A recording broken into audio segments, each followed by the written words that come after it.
All right. My name is Marissa Robinson, and my pronouns are she, her, hers. And I serve as Assistant Director of Leadership Development at the NCAA. And I'm really excited to welcome you back to week 2 of Athletes Using Their Power. Tonight, we are going to focus on activism. All right. So we have a lot to get through today. So I'm going to turn it over to Ethan Good, who is going to introduce our speaker for today. Ethan? I've been given the privilege to introduce one of my good friends that I met at Bowling Green State University. Dr. Yannick Klue is an assistant professor and lead faculty consultant in the Center for Sports, Communication, and Social Impact at Rowan University. He researches and consults on topics such as student-athlete activism, diversity, equity, and inclusion in sport. Prior to joining Rowan, he worked in the NCAA Office of Inclusion, and he has served as a consultant on inclusion-related issues to major U.S. sport organizations such as the NCAA and U.S. Diving. In 2015, Dr. Yannick launched the We Are One Team initiative at Bowling Green State University, hey Ziggy, which won the 2017 NCAA Award for Diversity and Inclusion. I believe the banner is still hanging up in Student Athlete Services. For We Are One Team, he developed the We Are One Team Player Program, a first of its kind inclusive leadership certificate specifically designed for student athletes to use their power for diversity and inclusion efforts. I myself had the privilege of being a part of the program's first cohort and can personally say it improved my view and understanding of what diverse and inclusive leadership really means. Please welcome me in joining Dr. Yannick. Thank you so much, Ethan. I appreciate it. One of my favorite people, Ethan, go Falcons. One of the things Ethan didn't mention is that he's also the incoming chair for Division I SAC. So Bowling Green is pretty good at pumping out leaders, if I may say so. So welcome, Ethan. Thank you so much. As Ethan said, my name is Yannick. I focus in a lot of my work on activism, and I know that I was given about 25 minutes at the front end and about 10 minutes at the back end of the session to share some of my work, some of my ideas. But for today's session, when we start thinking about the agenda, there is 3 main things we're going to be doing today. The first 20 minutes, 25 minutes we'll spend on talking about what activism is, how you can be an activist, and what role you can play in activism. So it's really a very basic activism one-on-one for student athletes. Again, there are so many things you can do, as you'll see in just a couple minutes, but this is really just an introduction. The heart of the session today is going to be a panel of actual student athlete activists who've done the work, who have walked the walk, and I want to spend the most time introducing them and giving them the platform to share some of the great work they've done in the space. So we'll spend a good amount of time on that. And then for about the last 10 minutes, we will share some action strategies. So if you say after the session, I want to be an activist, I want to use my voice for social good, I'm going to give you 8 strategies of how you can get started first thing tomorrow morning. So that'll be kind of our agenda for today. Since we are all athletes or interested in athletics, I want to start with a quick warm-up activity. It's very simple. Should athletes be activists? And it looks like about 95% think that athletes should be activists. 1%, 2 people think no, and a couple folks are unsure. So I wanted to start with this activity because it really shows how things have changed over the past decade, really. I just did a study with RISE, which is a major nonprofit in sport focused on race relations. And we asked athletes the exact same question: should athletes be activists? And a lot of them said, over 80%, actually a little less than this group, said that athletes should be using their voice. That's a very different opinion than a couple of years ago. So you'll see once we go through a little bit of the history, there has been some changes. But I'm glad that we're all on the same page. Obviously, with the work that I do, I want to empower athletes to find their voice for social justice and any activist efforts that they are passionate about. So good start, strong start. What actually is activism? And I get asked that question all the time. I always like kicking off these sessions with a quote. One of my favorite quotes is the brilliant Nelson Mandela. I'm sure some of you have seen this quote, that sport has the power to change the world, has the power to inspire, it has the power to unite people in a way that little else does. It awakens hope where there was previously only despair, and it laughs in the face of all types of discrimination. Obviously, that's a very positive view of sport. As some of us may know, sport is not always a positive outlet. There's a lot of things that are wrong with sport, which is why activism becomes more and more important. But I just love starting with this quote, framing the session with that quote, because I think it really speaks to what drew all of us to sport and what the value we see in sport for society at large. So before I talk about the definitions, I want to hear about your definitions of activism. And this is also a question I get asked frequently, but I also ask all my athletes all the time. What does activism mean to you? How would you define activism? Okay, we got Katie Clemson, standing up for what you believe in, being a voice for the voiceless. Alexis, Troy, speaking up for what is right. Yep. Fighting for change, love it. Taking a stand, acting beyond what is easy. Yep. Fighting for change, awesome. Really good definitions. But there's obviously no one set definition of activism. And that's one of the key takeaways that I want you to take away from the session today, is that you can be an activist in a way that fits your personality, your character type, your platform, and there is no one size fits all form of activism. I want to share 4 definitions I have used on activism. And again, there is no one set definition of activism, so those are just some that I found very useful in the work that I do when I use sport for activist purposes. The first one says that activism is just an organized and collective form of protest and conflict. Sport is about using one's role in sport to promote social and political change. So those 2 themes we heard coming out from your responses as well, right? Collective forms of protest, using sport for social change, advocating for people without power or voice, while also cognizing a sense of responsibility to combat the problems of injustice of society. Absolutely, some of you talked about speaking up for folks who can't speak up for themselves. A lot of the session today is going to be focused on social justice activism. That's only one form of activism. You'll see once I talk about the types of activism, there's different varieties, but I in my work focus specifically on social justice activism, which tries to get at the full and equitable participation of people from all social identity groups in a society that is shaped to meet their needs. So it's about providing equitable participation for all members of society to feel fulfilled. Across these definitions, there are some key characteristics of activism that we can see across most activist efforts.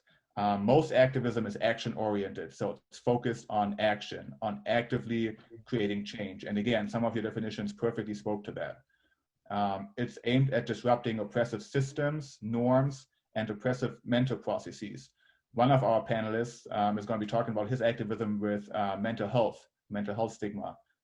Perfect form of activism, disrupting oppressive mental processes, right? It's about empowering individuals or groups that have been disadvantaged in society by inequitable systems, power imbalances. It's about providing specific goals and objectives. A lot of the activism we've seen recently over the past 3 weeks alone, if you look at what's going on in the Pac-12, at the Big Ten level, there's clear demands, right? These activists are asking for. That's a key component of activism, to have clear objectives, clear goals, clear demands. And then activism is always connected to broader social justice movements or social movements in general. If we look at the history of the United States over the past 150 years, the major social movements, athletes oftentimes took center stage during those, right? So social justice activism, student athlete activism is always connected to broader movements like the civil rights movement, the equal rights movement, women's rights movement, and so on. So before I give you a general overview of what student athletes have spoken up about, have been activists for, I want to know from you, what are some of the activist causes that you are most passionate about? What are some causes that you want to advocate for after the session, or that you have been advocating for? Oh, I see a lot of mental health. Awesome. You'll love one of our panelists. Black Lives Matter. Yep. Race relations, voter registration. Perfect. Environmental justice. Trans inclusion. Yep. Very important. Black Lives Matter. Women's rights. Data. Black Lives Matter. Equal pay. Yep. Huge issue. Perfect. Awesome. Those are all good. Those are all topics that athletes have spoken up before. I collected a couple of topics that student athletes have used in the past as an outlet for their activism. So as you'll see on the next slide, there's a whole bunch of different topics, and this list is by no means complete. It's just one of the ones that I found in my research. So obviously we have women's rights, gender equity, racial justice, racial equity, inclusion of athletes with disabilities, huge activist outlet, science activism, LGBTQ equality, animal rights, mental health, environmental justice, Right now, with the legislation coming out, we have activists for name, image, likeness, player compensation, huge topics, obviously.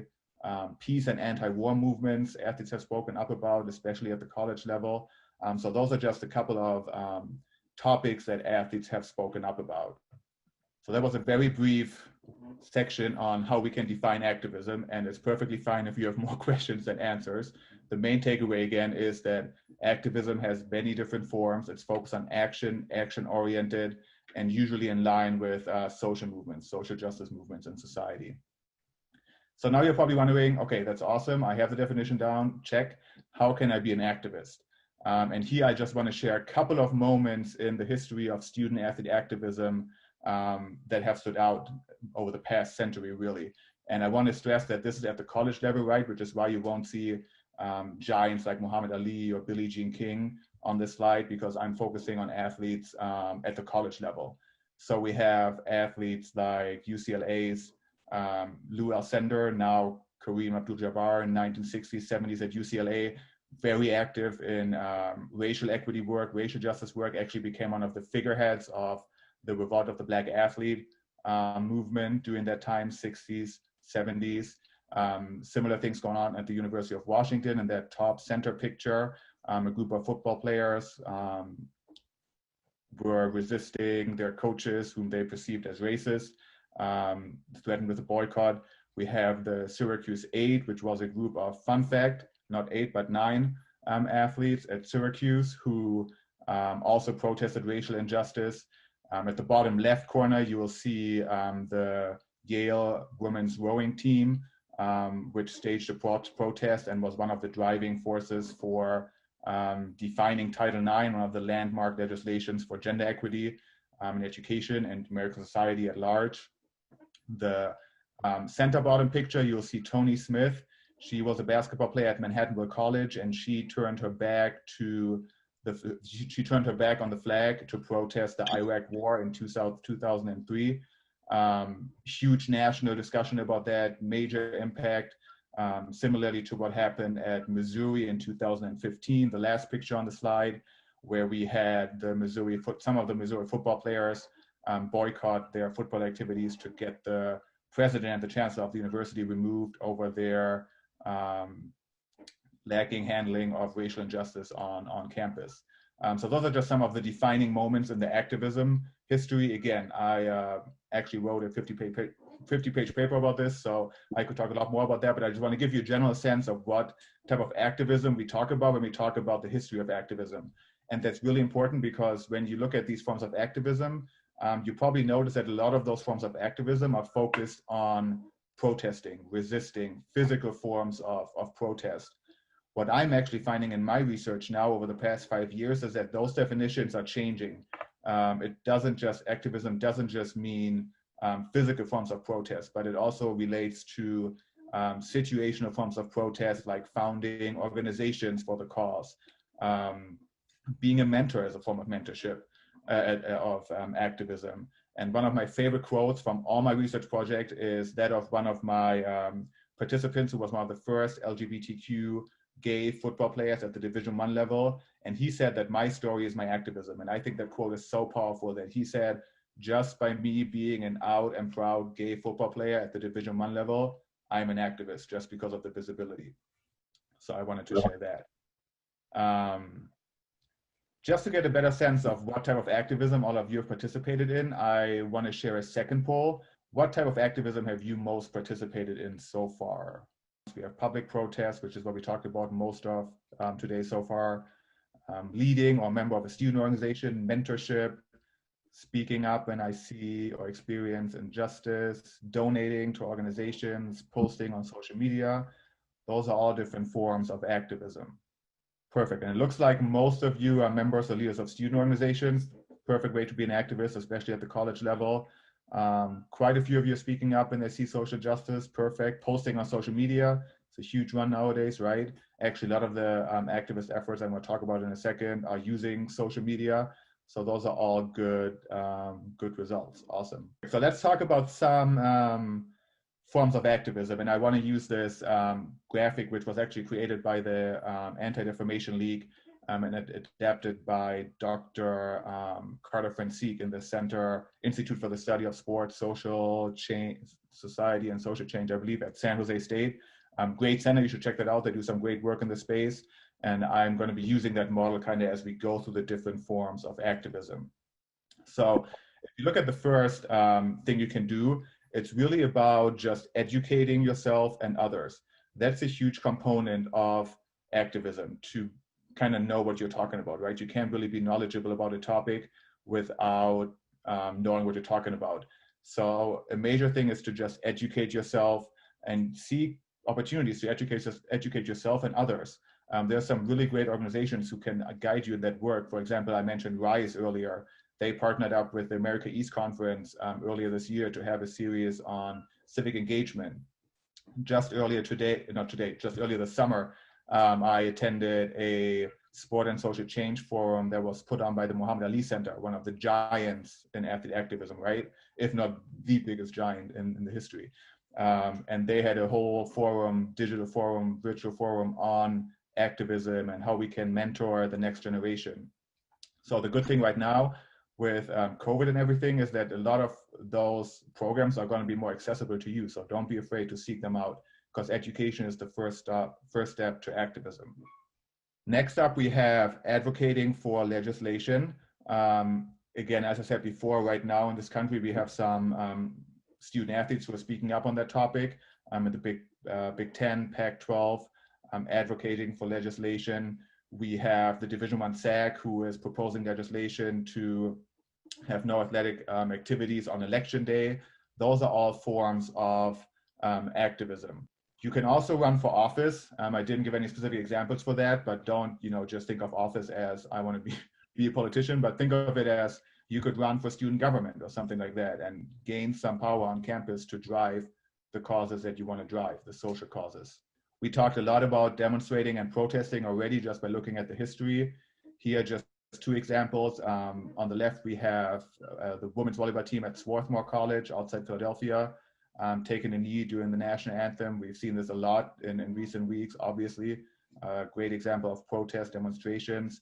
And obviously with Black Lives Matter and everything, this newfound awareness and the white consciousness about Black Lives Matter, we see more of those. So great examples of protests. Public awareness and social media campaigns, very effective way to be an activist. In fact, every fall, this is going to be our third year, the NCAA Office of Inclusion with the Minority Opportunities and Interest Committee and the National SACs is running a social media campaign focused on diversity and inclusion. All of your campuses should get a reminder of this in the next couple of weeks, but this is going to be going on again this fall. Perfect outlet for you to use your voice, elevate your voice. And then a few athletes at Brigham Young University in Utah have created a platform that's called Untold Athletes, where they share athlete stories, and they specifically focus on Black athlete stories with everything going on and the impact of COVID on athletes. So that's another great example of how you can use your platform as an athlete to drive change.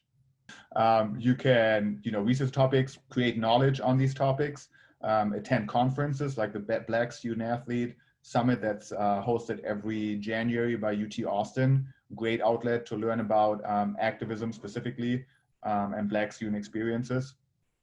You can raise money and resources. Very effective way to be an activist, to raise resources, and that can be your time, dedicating your time to certain efforts. That can be raising money, holding fundraisers, great examples. You can write to a company or a public official. Actually, the women's basketball team at the University of Delaware has done that. They have written a letter to their official and it's been really successful in response to the multiple crises we are facing right now. I think a lot of you are already engaging in community service as part of your student athlete experience.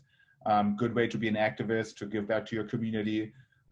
Division III SAC actually has a really great partnership with Special Olympics every year where they support them. Perfect example of community service. And then finally, you can get the press involved. All of you are leaders in your community. As athletes, you have way more visibility than the average student. So don't be afraid to get the press involved to just elevate your voice. And then I added another couple of strategies just based on my experience. a very important way to be an activist, especially right now, is to vote. You know, this is an election year, there's an election coming up, so make sure you register to vote. And don't just think of voting as like, I'm voting for the president, but think about voting at the local level, the community level. All those elections matter of how your community is shaped. So make sure you exercise your right to vote. You can join or found student organizations. Again, a lot of you did that based on the poll. I know that Ethan gave a shout out to We Are One Team, the program I created with some of my friends at Bowling Green. So I want to give another shout out. When I was at Bowling Green, I saw that there was no group for student athletes to be activists, to promote diversity and inclusion. So I just created it. The good thing is on a college campus, you have all the resources to do that. And it ended up being pretty successful, which was a lot of fun. Some of the best memories I've had, for sure.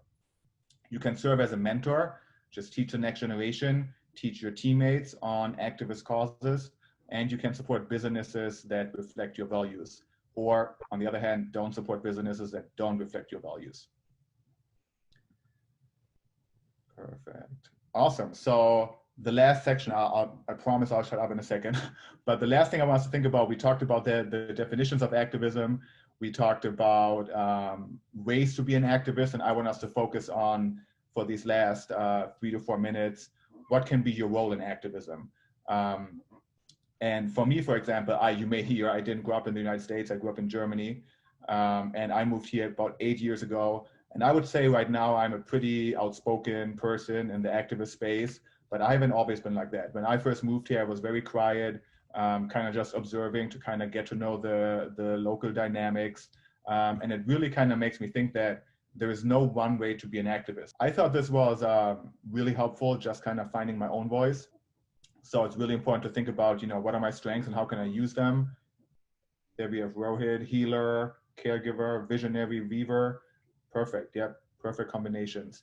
I love sharing this graphic, just going through some of the options here. I know we have examples like the weavers, that's actually one of my friends. She, you know, when the recent murders of our Black brothers and sisters happened, she called me and she said, you know, I feel like I'm not outspoken enough. I feel like I'm not being an activist. And I asked her what she has done since then. And she told me how she set up 4 reading groups and had like sit-ins with her family. And I told her, you know, you're a weaver. You are using your strength as connecting people, connecting resources as an activist. That is activism. Don't just think of activism as those folks like walking in the streets. There is all different kinds of people we need for activism to be successful. Awesome. We got Kristen, experimenter, disruptor, visionary. Lots of visionaries. I love it. We need you. We need all of you, but especially the visionaries. Cool. So this is just kind of to wrap up this first introductory section to have us think about what is activism, how can I be an activist, and what can be my role in activism. So just please hold on to those resources. Next up, we will start talking to some actual folks who have done activism at the college level, as athletes, I should say. So we are going to lead into our student athlete activist panel. I would like to introduce our panelists. I'm glad that I won't be doing most of the talking for the next 45 minutes, but we have some 4 awesome panelists. They will actually be doing detailed introductions in a second, but I'm just going to name them so you can see who they are. We got Abigail Edwards, who is a former women's lacrosse player at Smith College. We got Nathan Broughton, who is a men's soccer player at Oregon State, or used to be, graduated. We got Haley Grace Barnett, who is a women's rowing athlete at the University of Virginia. And last but not least, we have Devin Norbert, who is a men's basketball player at Fayetteville State University. The first couple of questions I have, my first one is just focused on introductions. And when we were on the prep call for the session, one of the themes that we heard was that athletes sometimes struggle with this idea that they are being reduced to just being an athlete, right? This idea of more than an athlete being embraced.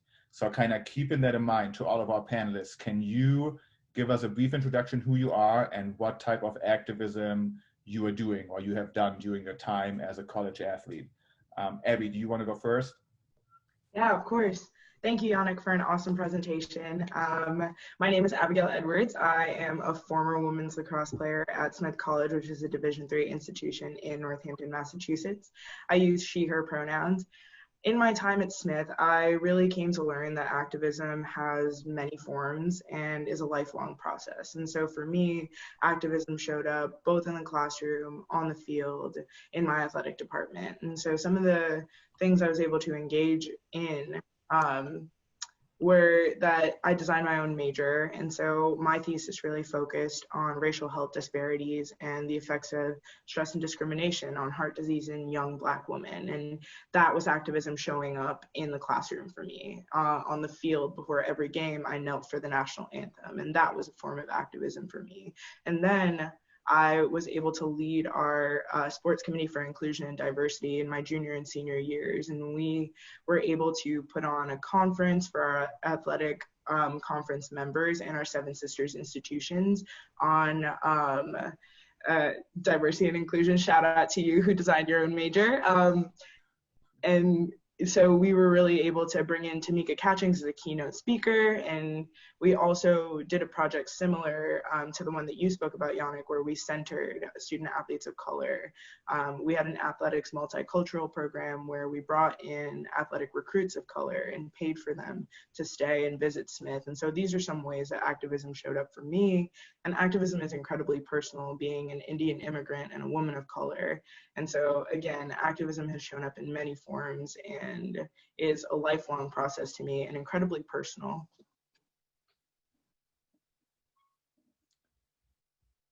Awesome. Thank you. Nathan, do you want to go next? Sure. First of all, I'm super honored to be here. But getting into an introduction, my name is Nathan Broughton. I was a former Oregon State University men's soccer player. I currently work at Nike's Global World Headquarters in Beaverton, Oregon, and my pronouns are he, him, and his. And like any activism, my activism really starts with a story. And so I want to give like a brief overview just of my story because it's important, because it influenced everything that I've done since then. You know, coming into college, I never really thought about mental health. I kind of thought of myself as like, oh, it's not masculine. It's not strong to talk about mental health. I had this identity that people that played sports just didn't suffer from mental health. You know, we sit on this platform. But about 6 months into my college career, I lost one of my good friends from back home in Colorado. I pushed it down really hard, wanted to do it all on my own, didn't talk to anybody about it. That kind of came back to bite me in the butt. 6 months later, when I lost one of my soccer teammates to suicide, me and two other friends came home and found him, rushed him to the ER, but it was too late. This really kind of started my mental health journey. You know, I got some pretty bad cases of depression, PTSD. I wasn't sleeping. I was having the same recurring nightmare over and over again. And really, I distanced myself from everybody in my life because I thought, you know, if I distance myself from everybody, nobody can hurt me. I'll be safer like that. And really, it was what turned things around for me was the first time that I talked to a therapist at our school. And so I became incredibly passionate about mental health. And luckily, I got to know somebody else at our school, Taylor Ritchie, who is a former Oregon State gymnast. And she had a very similar experience with a teammate of hers. And we came together and we vented. We were like, why aren't people talking about mental health? Why is this stigma? We've lost athletes, we've lost students at our school, and nobody's talking about mental health. So we took it upon ourselves. And we started the Damn Worth It campaign in 2017. I've continued to run it ever since with Taylor. And since 2017, we've vowed to use the power of sport to end the stigma around mental health.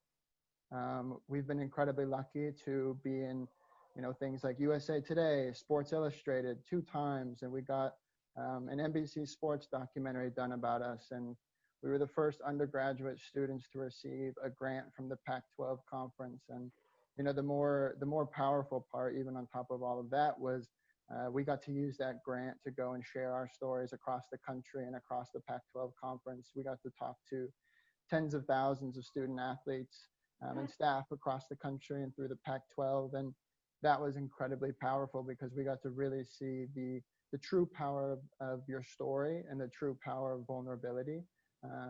And I think the most incredible part is since then, we've started to help other people. We've started to help other student athletes. start similar versions of the Damn Worth It campaign at their own school.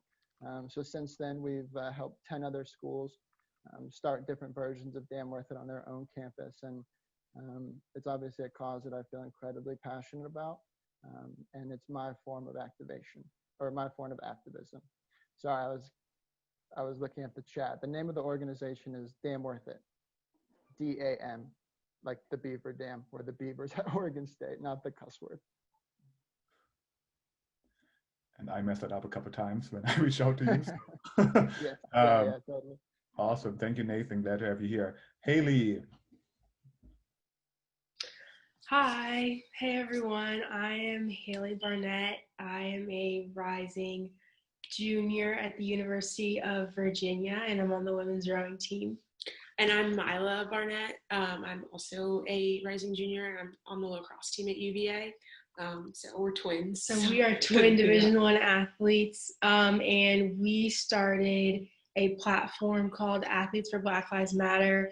I think June 7th was our start date. It's an Instagram platform where college, collegiate, professional, former athletes and coaches can use their voice and use their influence that they have on society to kind of tell their story and share their input about the Black Lives Matter movement. We have a lot of representation from all different like races and demographics, Olympic athletes at the national level. And we just wanted to use our platform and our network to give other athletes a platform to use their voice and spread awareness in every way that they can. Yeah, specifically about, Black Lives Matter, similar to Nathan, I think kind of our activism was rooted just from growing up playing and like participating in sports that are considered non-traditional. Myself playing lacrosse and Haley on the rowing team. Those are sports that you don't always see girls of color in. And I think, what we've really just learned through that process is, that we have faced challenges, and we've kind of just wanted to take this rising opportunity that has just been blasted everywhere in the media to, like Haley said, use our network and allow other athletes, current, former, and pro athletes to use their voice and support what really matters, and which is Black lives. So yeah. Haley and Mila, love it. I'm a twin too, so welcome. Identical, awesome. He's in Germany though. Devin, last but not least, tell us who you are. Hey everybody, how y'all doing? My name is Devin Norwood. I'm a senior at Fayetteville State University. I'm a part of the men's basketball organization. Before I came to Fayetteville State, I was a transfer student. I graduated high school in 2016, went to UNC Charlotte, went there for 2 years, ran track and field. So shout out to Conference USA. Then I transferred 2 years to Fayetteville State, where I'm a part of the CIAA. Shout out to Jackie McWilliams. I love our CIAA commissioner.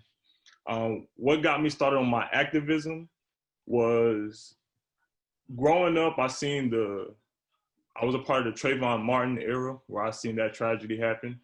Not even to mention gaining knowledge on the Emmett Till situation. I began to realize like I can be a part of a change of something or some organization where they're being disrespected, we're not being tolerated, where we're not getting the same equity, we're not getting the same values as someone with a lighter skin colored of us.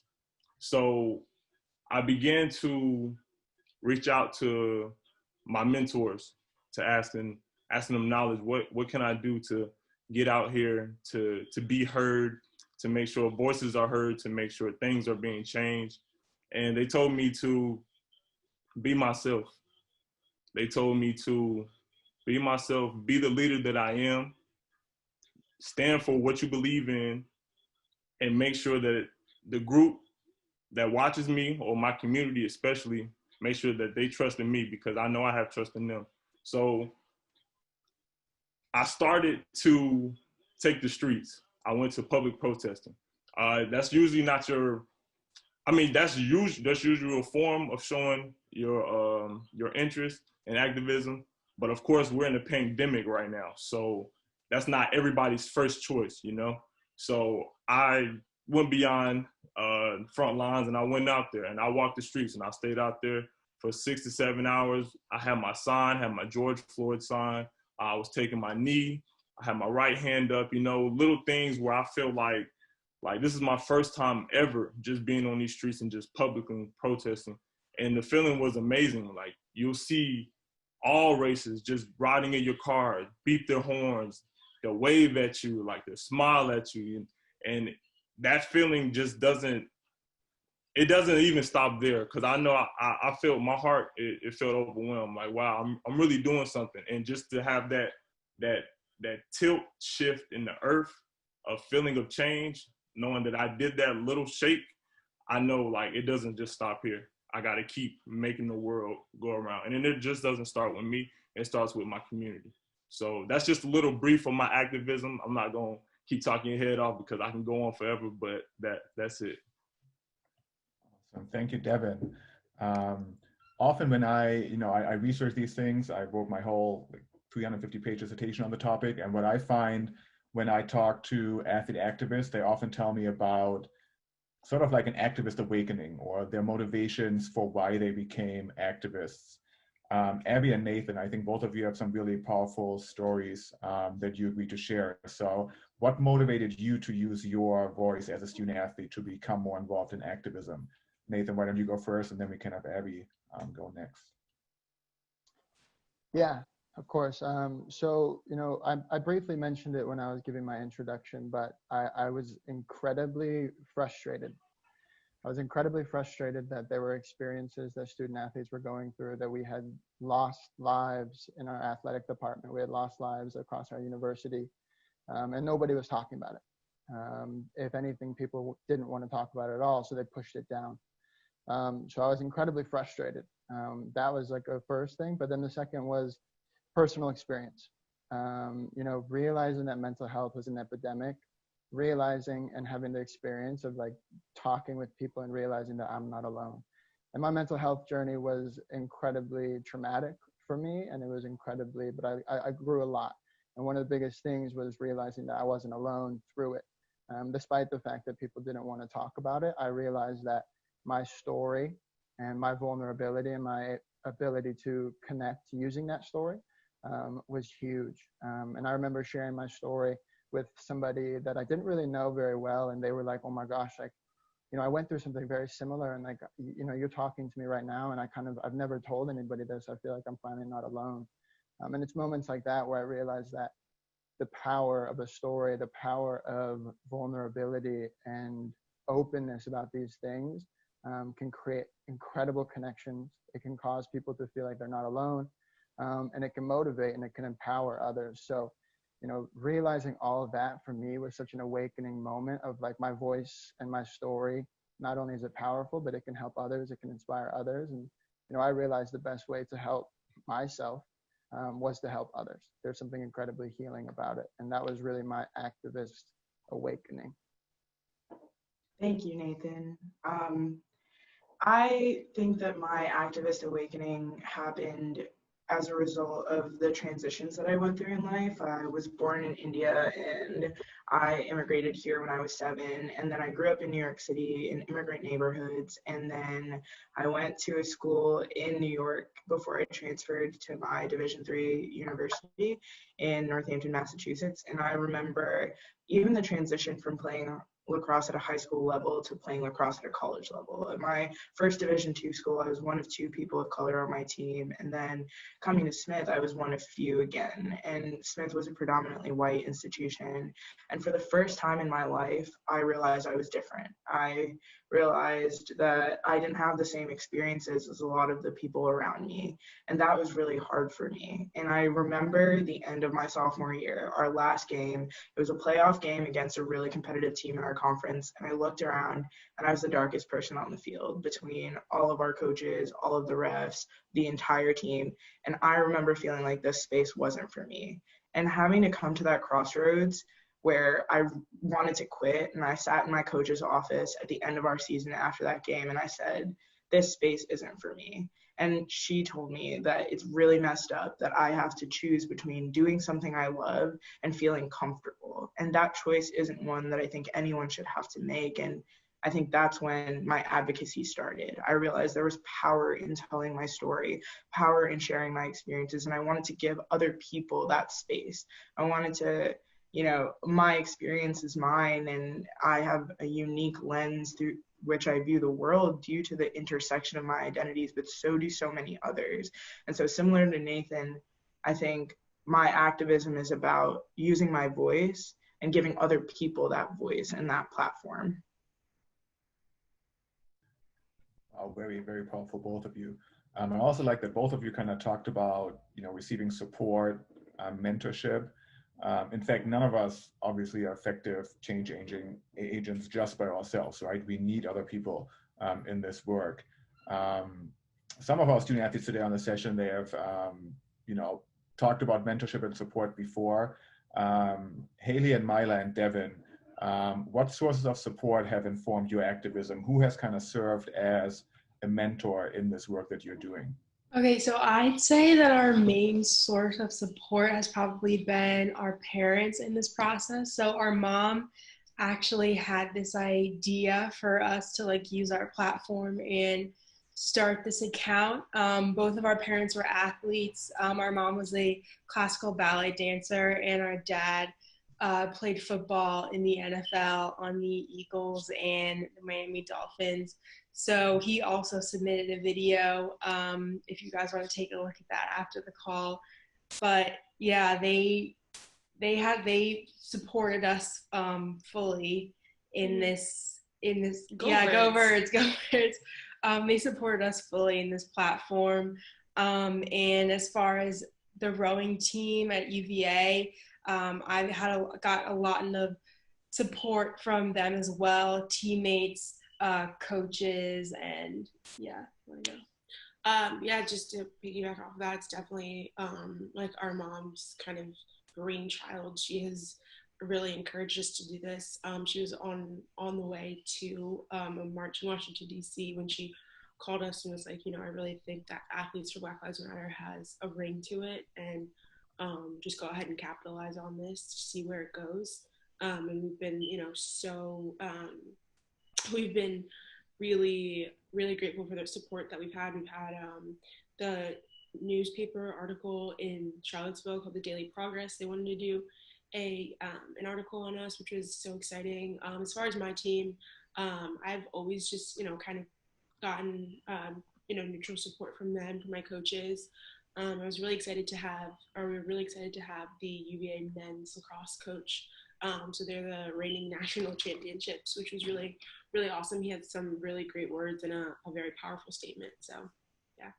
For me, who served as a mentor, my community, especially from where I'm from Rayford, North Carolina. Not too many people know where that is. It's basically one high school there. So just being that voice for my community and seeing the results, such as we did a walk for George Floyd in Rayford, North Carolina, back in June, I think June 16th. And phenomenal turnout. Thousands of people showed up. We did 8 minutes and 46 seconds where we was on the pavement. We did speeches from other people that have suffered from racial justice, such as Breonna Taylor, Ahmaud Arbery, and many more. And just to see the result from now, my community telling me hey, Devin, great job. We're proud of you, what you're doing for everybody. Just seeing multiple of those messages come from people that I grew up with, from people that taught me, my teachers, and from coaches. So just seeing all type of diversity come at me and congratulating me on something that I feel like I was born to do. I feel like something that everybody should be doing that needs to be said. Just seeing that result is enough for me. And knowing that I'm somebody's mentor or mentee, that I'm doing a great job at the work that I'm putting out. And where I would go forward with that, I try to help them out, give them more knowledge, like especially with our baby boomers and Generation X. They already did their time. They marched, they spoke, they chant. The most they can do now is give us confidence, courage, of course, but also write checks. So they seem to tend to give into that more than anything because they already done their time and in the walks and the activism and being out here in these streets, obviously. For millennials, I see more of them on their phones, obviously. So all they can do is I'll tell them to sign petitions, promote anything social injustice, justice, racial justice, Black Lives Matter, hashtags, just share it all. Just put it all on your timeline. Also tell them to shop Black-owned businesses. Not saying any business that support Black-owned businesses, obviously you can shop with them, but more so you want to find your Black entrepreneurs, you want to find your Black managers that run these companies and these businesses. So, and that's my take on my mentorship in my community. We actually have a question from the audience. So I'm going to turn it over to our moderator, Brandon, to give one of the audience members the question, which is kind of perfect transition from what we talked about before. Thank you, Yannick. We have a question from Taylor Wilson at the University of Maryland. Hi, everyone. My question is about social media. And so I really would like to know, like, given the virality of current movements, including but not limited to the Black Lives Matter movement, how would you all define performative activism? What are ways to avoid that, and how can you effectively leverage social media to create lasting positive change? I think for me, that is a huge question I've been thinking a lot about, just in terms of the role of social media and performative activism. And I think it starts with really using social media as a way to highlight information and provide tools for education. I think that there are a lot of different posts circulating, and it's great the attention that these posts are getting and the attention that social movements are getting, and particularly contemporarily the movement for, you know, racial justice in this country. And I think it's so important, and I think that there are ways in which we can amplify Black voices, and we can provide resources, and whether that's TED Talks or educational websites. And I think that those are the posts that I repost on my personal social media accounts that provide tools for people to have long-lasting change, not only through education, but through maybe a recurring donation to an organization. And those are ways in which action and education can come together to really help people practice allyship and advocacy. I would say something small, just to add on to that. When you're on these social media apps and you're looking at these tweets and these photos in your timeline, and these quotes and any information, actually, make sure you do your research first before you speak your mind on it or even repost it. Because you don't want to speak your mind on something that you don't know, and now the whole movement is against you, and all you were doing is trying to make a change. Nah, you have to look at it first. You have to do your research. You have to resource and make sure that everything is a fact. Like, it is fact proven. Even get with somebody in the movement to clarify, like a two-way authorization. Yeah, make sure that it's cleared and you're able to speak on this topic, because you don't want to speak on something that you don't and it turn into a mishap, basically. That's it. Taylor, I'll add, first of all, welcome, go Terps. Taylor and I have met before, so a little context there. Great question, and just kind of from a research perspective, social media activism in itself can have very limiting effects, so you always want to combine it with something like a program or something, but something coming after the social media piece. So you kind of want to use the momentum that you can create on social media for some other action item, whether that's a program, whether that's a whole awareness campaign, or something like that. Just looking at what we've done with the NCAA Diversity and Inclusion campaign on social media every year, you can really tell it's creating a lot of momentum on the campuses during that week. But then we also focus, it's a starting point for more programs, more allocating more resources to those topics. So kind of using that momentum, that performative momentum, if you want, and using that for strategic action, I would say, as well. Great question. Awesome. Brandon, did we have another question from the audience? Yes, our next question is coming from Aaron McQuillan at Smith College. Hi, I was just wondering, like, especially with the pandemic and a lot of schools canceling in-person classes and stuff like that, I was wondering how you can get involved in like leadership and activism at your institution when you're online and at home. For one, of course, we said your phone. It's a big tool, so seeing these petitions, liking these photos, sharing these photos, sharing your love and interest of the Black Lives Matter movement or any movement for Black lives. Just make sure you just show your interest and love. For student leadership organizations, for those, I see a lot of student leaders taking heed of Zoom. So have multiple Zoom meeting calls if that's what I recommend. I know this is my last term in SAC. I was the vice president for the Student Athlete Advisory Committee for Fayetteville State University. I serve as the social media coordinator as well. But yeah, as I see now, we're using a lot of Zoom. So having these Zoom meetings and creating even organizations or getting with your team, getting with your coaches, getting with your administrators to see what can we do to help with this movement going forward. It doesn't have to happen tomorrow or next month, but obviously we see that we're going to a more online based classes. So just having that conversation with your administrator, it should work. I'll add to that as well, because I think that's a really awesome point that Devin just made. And Aaron, it's an awesome question. I think we live in a time, especially right now, that like technology has enabled us to be connected even while we are virtually at home. So, things that Damn Worth It that we've done is like, you can do Zoom rooms and you can do like breakout rooms. We found that one of the best ways to encourage conversation is to like put people in breakout rooms and like have facilitators and like put people out and talk about topics in like honest and vulnerable ways.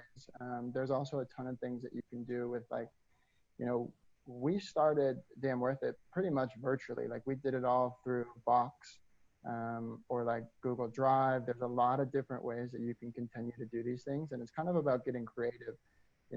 We obviously understand that there's not a lot of things that can happen in person. But I would encourage you not to let those things like hold you back from doing something and talking about something that you want to get involved with, because we have all the tools technology wise to really do something amazing, even virtually. Yeah, just to add on to that, that was a great point. I think another good idea just to get like conversations going, specifically within your team, is maybe like do an article read or a book read if you find a good article that you find to be very like informative.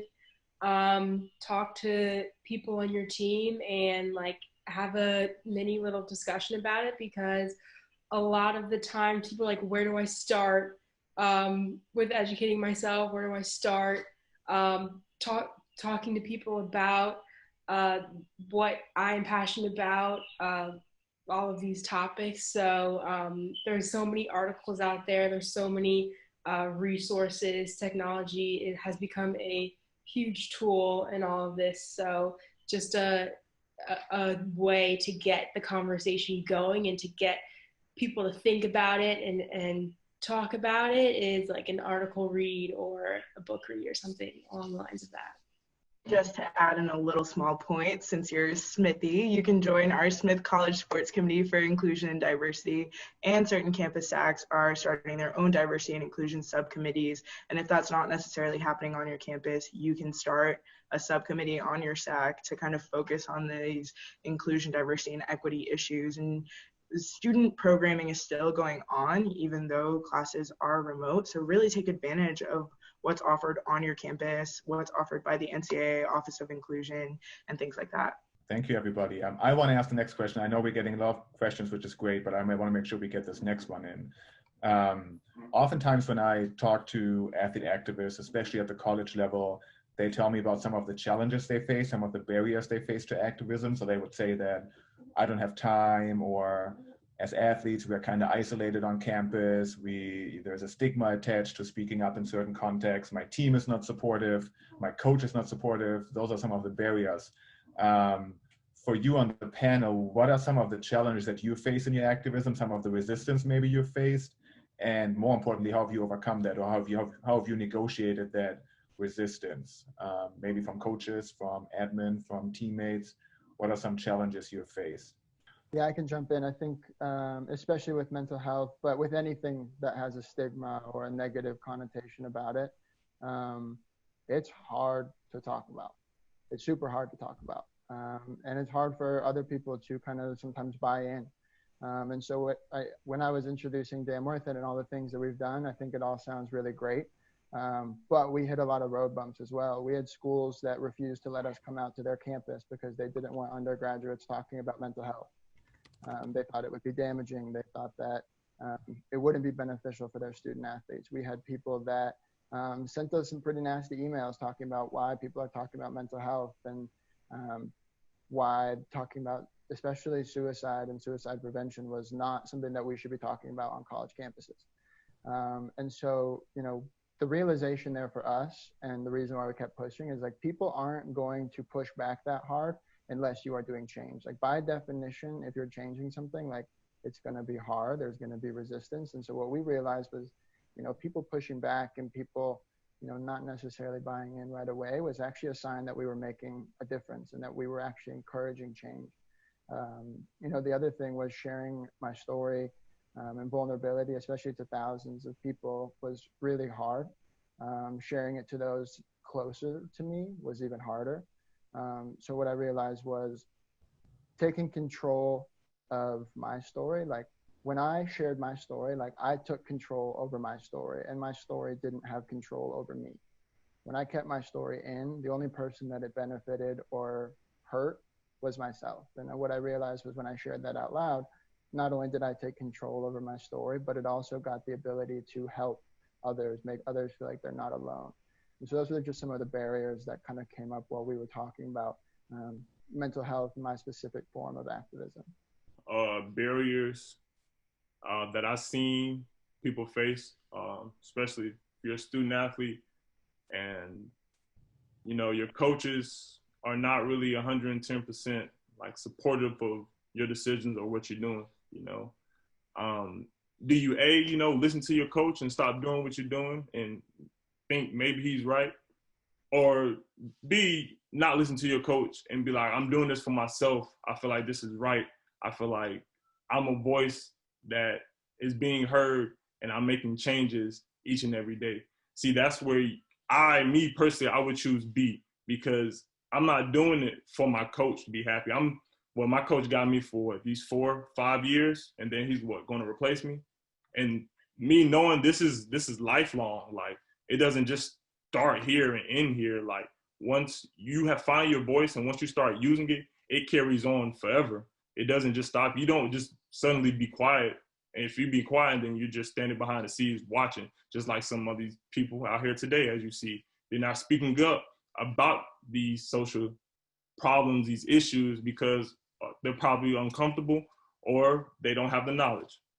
So some immediate barrier or some slight barriers that I have faced throughout my activism was COVID. Of course, you get the questions like, why are you out here protesting? And it's a pandemic, and supposed to stand 6 feet, social distance. Yeah, I get that. I take all those precautions before I go out there and march these streets. I make sure I have my mask on. I make sure I have hand sanitizer in my bag. I have water, I have gloves, and I have towels. And not to mention, me personally, I go out there by myself. Don't be afraid to ask a friend to tag along. Don't be afraid to ask a teammate to tag along. Some people would love to be a part of change in history and all they're doing is just standing out there repeating a chant after a leader. You know, that's life changing. So I would say do whatever you want to do and do what makes you happy. You can't not do things and you feel uncomfortable and it's not pleasing and it's not happy to you. You know, you got to find that drive. You got to have that motive. You got to have that voice. You got to have that drive to know that I will make this change today. And that's that on my barriers. I want to turn over to the audience one more time. We have one more question, and then we'll wrap up the panel, and then we'll share some action strategies for the remaining time. So Brandon, take it away. Thank you, Yannick. We have a question from Emily Dolph-Holt from the University of New Hampshire. Hi, guys. So my question has to do with athletic administration. I have brought up a lot of concerns dealing with our athletic administration and the issues that we're facing, at least at our school specifically. And I guess my question is that how have you guys dealt with like your athletic administration not responding to the concerns that you have brought up and other student athletes have brought up? Hey, Emily, that's an awesome question. I'll jump in really quick just to start us off. And when we were first starting Damn Worth It, our administrators like right away tried to like shut us down. And I think what was really powerful was there were two people in the athletic department that we really trusted and that we really confided in. And what we did is like, look, we've had over the last couple of years, we've had X amount of student athlete suicides on our campus. This is happening literally in your athletic department. As we said, we're going to do this like with or without your help. And so we went to two people who we trusted and we basically plopped down our idea on their desk. We're like, we're going to do this with or without you. We would love your support. And I think that in itself is really powerful because as a student athlete, you have an incredible voice and you have an incredible power. I think the big thing is like you can't do it alone. And we did need to find people that we did trust. And so and find those people that you can trust. And if you can't, like, you know, there's 251 participants on this call that like, you know, are more than happy to like reach out and like give a helping hand. Like we've helped out a lot of people on other college campuses start campaigns of their own. And so it's a big way to like rely on others and find people that can kind of lift you up and still do something about it. Hey, Emily, great question. So I would start off with saying athletic administrations, you know, these things or things that's going on in the world, you know, everything that's going on, especially this year, you can't miss it, you know. It's like, it's kind of like right there in your face. And, you know, if you're blind to it, you're just basically turning your head away from it. So these athletic administrations, they see these problems and these issues, you know. So it's really on them to take, you know, heed of, do we support our athletes, you know, supporting this cause, or basically we don't. Like they're either for or against it. Or either they're going to sit quiet behind the scenes or they're going to speak up and say, hey, we're with y'all, you know.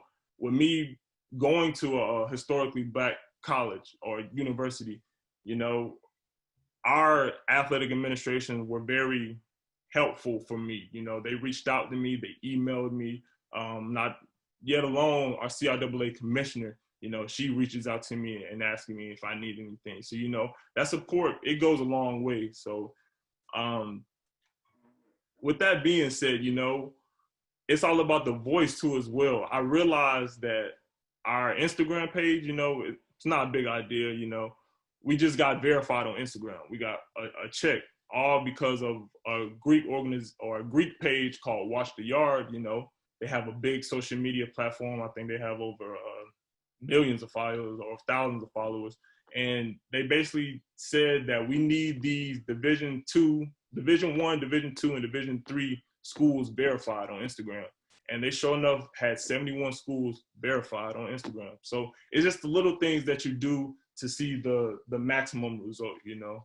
Yeah, and just going off of that, even a great question, Emily, even if your administration isn't necessarily like caught up, if they're not responding as fast as or making statements as fast as you would like them to. This is what like being more than an athlete kind of is about, you know. It's like you're taking these matters into your own hands. It's like us athletes, we have every capability of coming together and having these conversations ourselves, not necessarily with the help of our administration. So, I mean, even with administration, it's great to have their help as well, but even without, you can still, there's still ways to be an activist and to make change and to start conversation within your teams and just spread awareness too. Yeah, for sure. I totally agree. And I think it comes better. Like, I'd rather hear it from my teammate than my coach or the administration, yeah. And then I was going to say, Emily, just to address this, earlier, I think Taylor brought up this idea of performative activism. Right now, a lot of schools are doing that, are participating in performative activism. Use that to your advantage. If they put out a statement, hold them accountable and be like, hey, you put out a statement, now put your money where your mouth is and support this program or support this group. So don't be afraid to call them out on that and, you know, hold them accountable for what they're committing to on paper.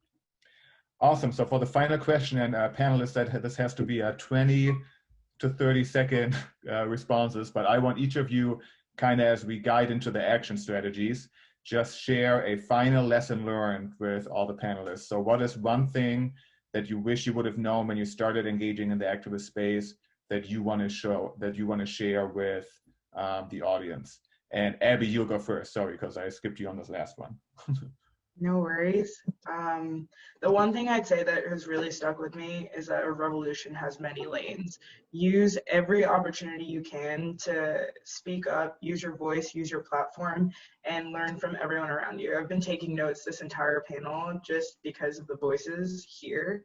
And so just keep learning, keep growing, and keep speaking up. Yeah, so I mean, the first thing is like, as student athletes, you have to be brave. You have to be brave enough to take a stand. You have to be brave enough to take a risk and talk about these things, because if there's anything that I've learned through Damn Worth It and through the things that I've done, is that one person, one story can change the world. It can change lives. It can save lives, my life included. Change starts with you guys. And I think the most beautiful moments in my life are directly caused and directly catalyzed by the darkest moments in my life. So sometimes things have to be broken in order for them to build back up. The brightest days often come after the darkest nights. And I think if I could go back now and told myself that, I would realize that the grind, everything that we went through was all worth it, because the bright days were coming. And that's a really important way to use that negative energy and channel it into something that can be incredibly beautiful, incredibly positive. So one quote that stuck with me throughout this whole process is, success is on the other side of your comfort zone. And I think this aligns with both being an athlete and an activist, right? It's like, we as athletes, all we're doing all the time is pushing ourselves out of our comfort zone. And that's kind of similar to what being an activist is as well, like having those difficult conversations and whatever form of activism you like to do, whether that's like signing a petition, posting on your Instagram story, and basically just doing everything that you can using your platform as an athlete, because we have a huge influence on society and an influence on our network and people who we know. So yeah, just pushing yourself outside of your comfort zone in your activism. Yeah, for sure. I definitely agree with that. I think that's a very powerful quote. And I think that's something that I've learned, is that it's like so much bigger than all of us. It's so much bigger than all of the, campaigns and Instagram pages. It's, I think keeping an eye on the bigger picture, but also celebrating the small wins, I think is just really important as we continue to, take steps towards change in our society. One thing that I wish I would remember and that I would tell myself, I just gave myself these 3 R's. It's called research, resource, and rehearse. So I wish I would have researched a little bit more. I already had prior knowledge to what I knew growing up. I already had knowledge from watching the news, and I had enough knowledge from peers and friends where I can go out and be comfortable to speak. But now that I think about it, I wish I would have researched more social injustices, especially in my community, you know, especially in your local state. So, and where you get it from, my resource, obviously it matters. You know, you want to have a factual resource. You don't want to have fake news. You want to have real news that you can go back and basically quote yourself to. This is my fact. I can prove. I can show you. So, you know, and you want to rehearse that. You know, you don't want to just go in there fresh and raw and just, you know, don't even know what you're talking about sometimes. You know, you want to rehearse the data that you obtain. You want to make sure that you're comfortable and you're confident that you are able to speak on the terms and the knowledge that you just obtained in your research process. So that's what I wish I would have learned, and thank you. Thank you so much for our panelists. Very well done. Great leaders on and off the field, so we really appreciate it. A couple of things I do want to stress if you want to get started in the space is, as Devin said, you know, become an expert in the topic, read up on it, educate yourself. You want to make sure that you establish clear lines of communication. I'm working on a project right now with over 12 different schools on an athlete activist project, and the first thing we did was create a GroupMe. Or a Facebook group or something where you can communicate efficiently. So you want to make sure you create clear lines of communication. I mentioned earlier that all of you are in such a good space because you're on a college campus. You have all the resources you need to be successful in activism. Reach out to your Office of Multicultural Affairs, to student organizations like the Black Student Union or some other activist-focused organizations. And I think I mentioned this earlier, Ethan did for sure. Now I'm a faculty member, I'm a professor. I'm a great resource to reach out to. So don't be afraid to reach out to your professors, to your faculty. You have, you know, those folks doing the work on campus. And then for the second to last slide, 4 more action strategies. You have SAC on campus, so you want to make sure you utilize SAC. One key point I always tell student athletes is to focus on the infrastructure as much as the message. All of you are only on campus for a limited time, so you want to make sure you put the infrastructure in place for your efforts to survive once you're gone. So you want to found a student organization, you want to found a committee on SAC dedicated to the cause. So think about what can be the infrastructure for this organization to move on. We already talked about allies, mentorship, and sponsors, and the next session next Sunday is actually focused on allyship. And the last action strategy I want to end on is probably one of the most important ones, and that's to practice radical self-care. This work is super exhausting, super emotionally draining. Don't forget about your mental health, right? You want to make sure that you practice self-care, that you prioritize your physical and mental health in this work. I also want to stress that I'm actually working with the Office of Inclusion, my great colleagues in the Office of Inclusion, on a resource focused on student athlete activism for student athletes specifically. So we will collect all your questions and be on the lookout for that here in a couple of weeks or months. We're still working on the project, obviously, but that's something we're working on. And then finally, I want to end with 2 quotes. I started with 1 quote and I want to end with 2. The first one is from the brilliant Martin Luther King Jr., and it says that there comes a time when silence is betrayal. And the other one is from the equally brilliant Desmond Tutu. If you're neutral in situations of injustice, you have chosen the side of the oppressor. Again, one of the key messages today, I think, has been that as athletes, you have a powerful voice. Don't be afraid to use that. Don't be afraid to reach out to these panelists, to me, to anybody who's willing to help, to elevate your voice. But thank you so much for being on the session. We really appreciate it. And stay tuned for more work in this space. Thank you, Yannick. So first and foremost, I really want to start with thanking Yannick and our panelists today, Abigail, Haley, Mila, Devin, Nathan. Thank you so much for taking time out of your day to share your wisdom with us. It's been really great to learn from you all and grow from your inspiration. So a few things that I want to leave you all with is in the spirit and the theme of vulnerability, as our panelists so beautifully did so today. I want to share just throughout this week, I've really been trying to find some motivation, some inspiration. I made it to the gym, but trust me, those workouts were dragging. It took everything in me to get to each of those. And throughout this entire week, I also didn't know how I was going to end this. What was I going to say to open the program? I really couldn't find the words that I was looking for. And today it finally hit me. There are going to be hard times. There's going to be times where we don't feel motivated, times when we want and we need to do something, but we don't know where to start. And that's normal, but we have to remind ourselves that the hardest part is showing up. So today you all took the first step in showing up. You took the hardest step. Now, I encourage you all to keep walking and to use this information today to take the next step, to take action. We heard really great things from all of our speakers and our panelists, and I hope you all were able to walk away with strategies to be able to use on your campuses and on your communities. So I thank you all for your time, and I hope you have a good rest of your day. Take care.